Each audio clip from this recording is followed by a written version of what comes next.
Hello students, welcome back to my YouTube channel. ನಾನು ನಿಮಗೆ ಇವತ್ತಿನ ವಿಡಿಯೋದಲ್ಲಿ 2024 ಕ್ವಶನ್ ಪೇಪರ್ ಪ್ರಾಬ್ಲಮ್ ಮಾಡಿಸ್ತಾ ಇದ್ದೀನಿ ಇನ್ಕಮ್ ಟ್ಯಾಕ್ಸ್ನಲ್ಲಿ.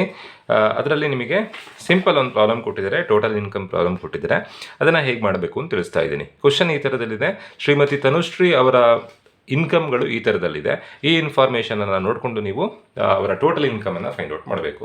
ಯಾವುದೇ ಒಬ್ಬ ಪರ್ಸನಿನ ಟೋಟಲ್ ಇನ್ಕಮ್ ಫೈಂಡ್ ಔಟ್ ಮಾಡೋದು ಹೇಗೆ ಅಂತಂದರೆ, ಅವರ ಎಲ್ಲ ಇನ್ಕಮ್ಗಳನ್ನು ಬರ್ಕೊಳ್ಬೇಕು.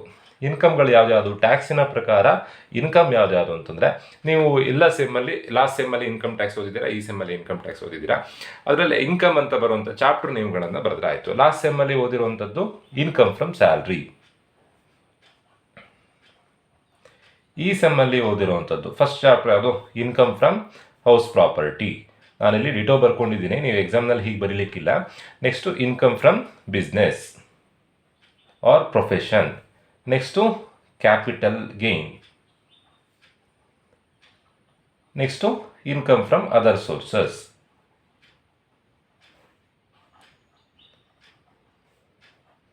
ಇವಿಷ್ಟನ್ನು ಆ್ಯಡ್ ಮಾಡಿದಾಗ ಬರುವಂಥ ಆನ್ಸರೇ ಗ್ರಾಸ್ ಟೋಟಲ್ ಇನ್ಕಮ್. ನೋಡಿ, ಟೋಟಲ್ ಇನ್ಕಮ್ ಫೈಂಡ್ ಔಟ್ ಮಾಡಬೇಕು ಅಂತಂದರೆ ಎಲ್ಲ ಹೆಡ್ಡಿನ ಇನ್ಕಮನ್ನು ಬರ್ಕೊಂಡು ಟೋಟಲ್ ಮಾಡಿದ್ರೆ ಆಯಿತು. ಇನ್ಕಮ್ ಫ್ರಮ್ ಸ್ಯಾಲ್ರಿ, ಕ್ವಶನಲ್ಲೆಲ್ಲೂ ಕೂಡ ಇನ್ಕಮ್ ಫ್ರಮ್ ಸ್ಯಾಲ್ರಿ ಅಂತ ಕೊಡಲಿಲ್ಲ. ಇನ್ಕಮ್ ಫ್ರಮ್ ಹೌಸ್ ಪ್ರಾಪರ್ಟಿ, ಕ್ವಶನಲ್ಲಿ ಇನ್ಕಮ್ ಫ್ರಮ್ ಹೌಸ್ ಪ್ರಾಪರ್ಟಿ 27,000 ಕೊಟ್ಟಿದ್ದಾರೆ. ಅಲ್ಲಿಗೆ ಇನ್ಕಮ್ ಫ್ರಮ್ ಹೌಸ್ ಪ್ರಾಪರ್ಟಿ ಬರೆದಾಯಿತು. Next income from business income ಕೊಟ್ಟಿದ್ದಾರೆ 9,80,000. ನೆಕ್ಸ್ಟು ಅಲ್ಲಿಗೆ ಬಿಸ್ನೆಸ್ ಇನ್ಕಮು ಬರ್ದಾಯಿತು, ಹೌಸ್ ಪ್ರಾಪರ್ಟಿ ಬರ್ದಾಯಿತು.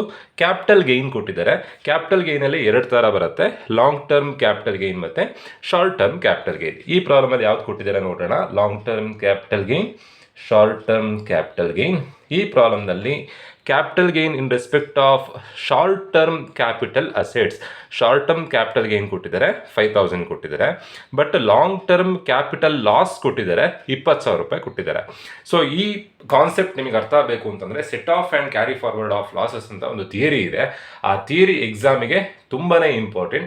ಜಸ್ಟ್ 2 ಟೇಬಲ್ ಬರೆದ್ರೆ ಆಯಿತು. ಸೆಟ್ ಆಫಿಗೆ ಒಂದು ಟೇಬಲ್, ಕ್ಯಾರಿ ಫಾರ್ವರ್ಡ್ಗೆ ಒಂದು ಟೇಬಲ್. ಅಂದರೆ ಯಾವ ಇನ್ಕಮನ್ನು ಯಾವ ಲಾಸ್ ಜೊತೆ ಸೆಟ್ ಆಫ್ ಮಾಡ್ಬೋದು, ಜಸ್ಟ್ ಒಂದು ಟೇಬಲ್. ಕ್ಯಾರಿ ಫಾರ್ವರ್ಡಿಗೆ ಹೋದೇ ಥರನೇ ಎಷ್ಟು ವರ್ಷ ಕ್ಯಾರಿ ಫಾರ್ವರ್ಡ್ ಆಗುತ್ತೆ, ಆ ಲಾಸಸ್ಸನ್ನು ಎಷ್ಟು ವರ್ಷ ಕ್ಯಾರಿ ಫಾರ್ವರ್ಡ್ ಮಾಡ್ಬೋದು.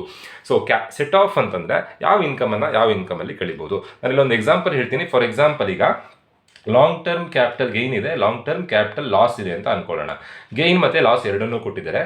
ಗೇನ್ ಒಂದು 20,000 ಕೊಟ್ಟಿದ್ದಾರೆ, ಲಾಸ್ ಒಂದು 5,000 ಕೊಟ್ಟಿದ್ದಾರೆ ಅಂತ ಅನ್ಕೊಳ್ಳೋಣ. ಅವಾಗ ನಾವು ಏನು ಮಾಡಬೇಕು ಅಂತಂದರೆ, 20,000ದಲ್ಲಿ 5,000 ಕಳೆದು 15,000 ರೂಪಾಯಿ ಮಾತ್ರ ಬರೀಬೇಕು. Then short term capital gain ಕೊಟ್ಟಿದ್ದಾರೆ, ಶಾರ್ಟ್ ಟರ್ಮ್ ಕ್ಯಾಪಿಟಲ್ ಲಾಸ್ ಕೊಟ್ಟಿದ್ದಾರೆ ಅಂತ ಅನ್ಕೊಳ್ಳೋಣ. ಅದೇ ಥರನೇ 20,000 15,000 ಕೊಟ್ಟಿದ್ದಾರೆ ಅಂತ ಅನ್ಕೊಳ್ಳೋಣ. ಕಳೆದು ನಾವು 5,000 ರೂಪಾಯಿ ಮಾತ್ರ ಬರೀಬೇಕು. ಲಾಂಗ್ ಟರ್ಮ್ ಕ್ಯಾಪಿಟಲ್ ಗೇನಲ್ಲಿ ಲಾಂಗ್ ಟರ್ಮ್ ಕ್ಯಾಪಿಟಲ್ ಲಾಸನ್ನು ಲೆಸ್ ಮಾಡ್ಬೋದು. ಶಾರ್ಟ್ ಟರ್ಮ್ ಕ್ಯಾಪಿಟಲ್ ಗೇನಲ್ಲಿ ಶಾರ್ಟ್ ಟರ್ಮ್ ಕ್ಯಾಪಿಟಲ್ ಲಾಸನ್ನು ಲೆಸ್ ಮಾಡ್ಬೋದು. ದೆನ್ ಕ್ವಶನಲ್ಲಿ ಹೀಗೆ ಕೊಟ್ಟಿದ್ರೆ, ಲಾಂಗ್ ಟರ್ಮ್ ಕ್ಯಾಪಿಟಲ್ ಗೇನ್ ಕೊಟ್ಟು ಶಾರ್ಟ್ ಟರ್ಮ್ ಕ್ಯಾಪಿಟಲ್ ಲಾಸ್ ಕೊಟ್ಟರೆ ಅವಾಗಲೂ ಕೂಡ ನಾವು ಲೆಸ್ ಮಾಡ್ಬೋದು. ಗೇನ್ ಒಂದು 20,000, ಲಾಸ್ ಒಂದು 15,000 ಕೊಟ್ಟಿದ್ದಾರೆ ಅಂತ ಅನ್ಕೊಳ್ಳೋಣ.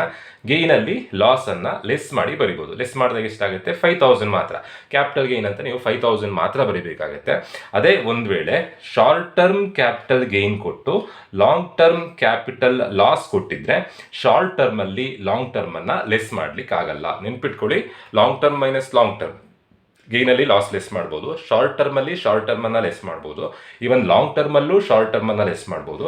ಬಟ್ ಶಾರ್ಟ್ ಟರ್ಮ್ ಗೇನಲ್ಲಿ ಲಾಂಗ್ ಟರ್ಮ್ ಲಾಸನ್ನು ಲೆಸ್ ಮಾಡ್ಲಿಕ್ಕೆ ಆಗಲ್ಲ. ಈ ಪ್ರಾಬ್ಲಮಲ್ಲಿ ಕೊಟ್ಟಿರೋದು capital gain in respect of short term capital asset. Short term capital gain 5,000 ಕೊಟ್ಟಿದ್ದಾರೆ. Long term capital assets long ಟರ್ಮಿಂದ ಲಾಸ್ ಆಗಿದೆ ಅಂತ ಕೊಟ್ಟಿದ್ದಾರೆ 20,000 ರೂಪಾಯಿ.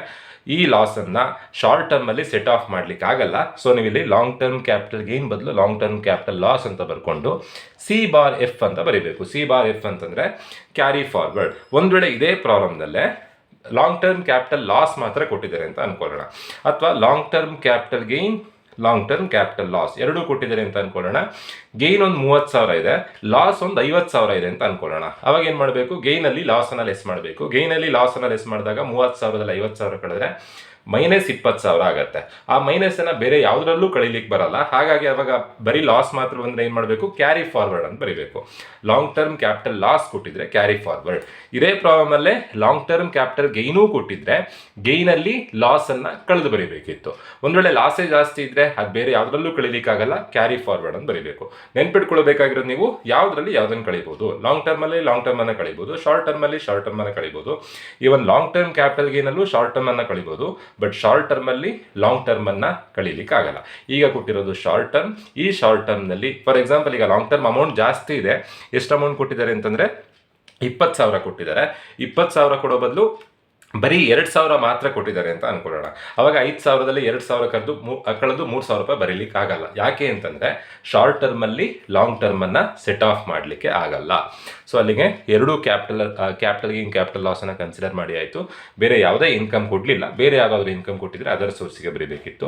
ಸೊ ಇಷ್ಟನ್ನು ಆ್ಯಡ್ ಮಾಡಿದಾಗ ಗ್ರಾಸ್ ಟೋಟಲ್ ಇನ್ಕಮ್ ಅಥವಾ ಟೋಟಲ್ ಇನ್ಕಮ್ ಸಿಗುತ್ತೆ 27,000 ಪ್ಲಸ್ 9,80,000